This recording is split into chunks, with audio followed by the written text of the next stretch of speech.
Hey guys, അപ്പോൾ ഇന്നത്തെ എൻ്റെ പുതിയൊരു വീഡിയോയിലേക്ക് എല്ലാവർക്കും സ്വാഗതം. അപ്പോൾ നമ്മളിന്ന് ഉണ്ടാക്കാൻ പോകുന്നത് തട്ടടയിൽ കാണുന്ന ബോണ്ടയാണ് കേട്ടോ. അതിനകത്ത് എഴുതി നമ്മളൊരു ജാർ എടുത്ത് വെച്ചിട്ടുണ്ട്. അതിനകത്തേക്ക് ഒരു 3 ചെറുപഴം കുനുകുനാ മുരിച്ചങ്ങറിങ്ങിയിലേക്ക് ഇട്ടു കേട്ടോ. പിന്നെ അതേ അതിനകത്തേക്ക് ഒരു 1/2 ഗ്ലാസ് പഞ്ചസാര അങ്ങോട്ട് തട്ടി. പിന്നെ നമ്മൾ അതിനകത്തേക്ക് ഏലക്കാപ്പൊടി അതങ്ങോട്ട് വെതറിട്ടോ. എന്നിട്ട് എന്താക്കി, നല്ല മിക്സിയിലെടുത്തിട്ട് ഒറ്റ കറക്കം അങ്ങോട്ട് കറക്കി. പിന്നെ നമ്മളൊരു പാത്രം എടുത്തിട്ട് അതിനകത്തേക്ക് 1 കപ്പ് മൈദപ്പൊടി 1 കപ്പ് ഗോതമ്പൊടി ഇട്ടിട്ടുണ്ട്. പിന്നെ അതിനകത്തേക്ക് ഒരു ഇത്തിരി അപ്പക്കാരാണ് നമ്മൾ ഇടാൻ പോകുന്നത്. അതിനുശേഷം നമുക്ക് ഉപ്പ് പാകത്തിന് ഇടുക. പിന്നെ അത് ഈ അരച്ച അരപ്പം കൂടെ അതിനകത്തേക്ക് ഒഴിച്ചു കൊടുക്കുക കേട്ടോ. പിന്നെ നമ്മൾ നല്ല മിക്സാക്കി കൊടുക്കണം.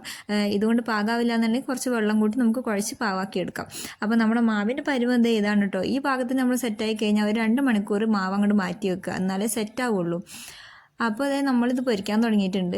അപ്പോൾ നല്ല ക്ഷമയുള്ളൊരു പരിപാടിയാണ് കേട്ടോ ഇത്. ക്ഷമയില്ലാത്തൊരു ഇത് നിൽക്കുകയോ ചെയ്യരുത്. കാരണം നമ്മൾ തീ കുറച്ച് വെച്ച് ഒരുപാട് ടൈം എടുത്തിട്ട് വേവിച്ചെടുക്കണം. കാരണം ഇല്ലാന്നുണ്ടെങ്കിൽ ഉള്ളി വേവില്ല, തിന്നാൻ പറ്റില്ല. അപ്പോൾ നല്ല ക്ഷമയുള്ളവർ മാത്രമേ ഈ പരിപാടിക്ക് നിൽക്കാൻ പറ്റുള്ളൂ. അപ്പോൾ നിങ്ങൾക്ക് ഈ റെസിപ്പി ഇഷ്ടപ്പെട്ടിട്ടുണ്ടെങ്കിൽ നിങ്ങളതൊന്ന് ഉണ്ടാക്കി നോക്കിക്കോളൂ. ഒരെണ്ണം കഴിച്ചാൽ മതിയല്ലോ വയറ് അറിയാൻ. അപ്പോൾ നിങ്ങളൊന്ന് ഉണ്ടാക്കി വെക്കോളൂ. ഇഷ്ടപ്പെട്ടിട്ടുണ്ടെങ്കിൽ ഇത് റിവ്യൂ അറിയണം. അപ്പോൾ ഇന്നത്തെ വീഡിയോ അത്രയേ ഉള്ളൂ. ഞാൻ ചായൻ്റെ കൂടെ ഇത് കൂട്ടി കഴിച്ചിട്ട് വരാം. അപ്പോൾ വീഡിയോ ഇഷ്ടപ്പെട്ടിട്ടുണ്ടെങ്കിൽ ലൈക്ക് ചെയ്യുക, ഷെയർ ചെയ്യുക, സബ്സ്ക്രൈബ് ചെയ്യുക. Tata, bye bye.